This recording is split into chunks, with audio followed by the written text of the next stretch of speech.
So today we're going to talk about my personal experience being the showrunner and the creator of These Stones. So this was an opportunity for me to actually be very creative and have a lot of say in the crafting of a brand new show.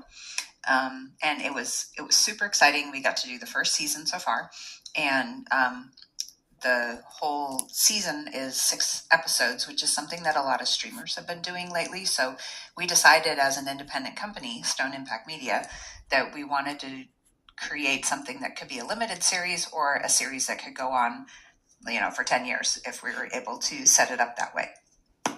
So this was my first opportunity to not just be the writer, but also the executive producer. And that meant I had a lot more say in how things were done, from pre-production, production, on through post-production. I actually also served as the post-production supervisor.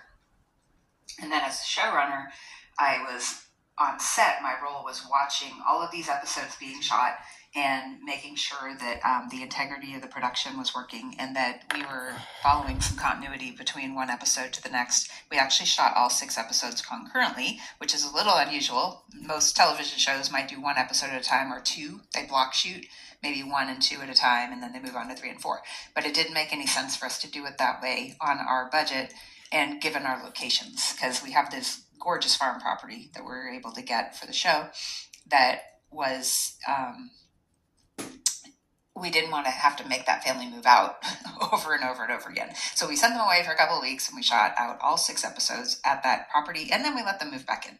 So that type of thing. So, and I also have that creator credit, which is usually whoever writes the pilot of a brand new series gets creator credit, as well as just being the writer on all 6 episodes. And I did a co-writing thing on the finale.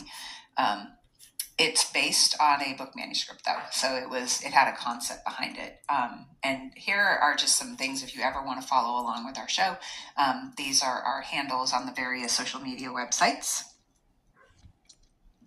Now, but I want to back up a little bit here. That's my mom and myself, and I wrote this article for the magazine here in Georgia called Around Woodstock, called Lights, Camera, Woodstock. And what I find really ironic, like that picture was taken as soon as I had moved here. I had left Hollywood behind, and then I wanted to start over here in Little Hollywood. We wanted to be closer to family, my husband and I.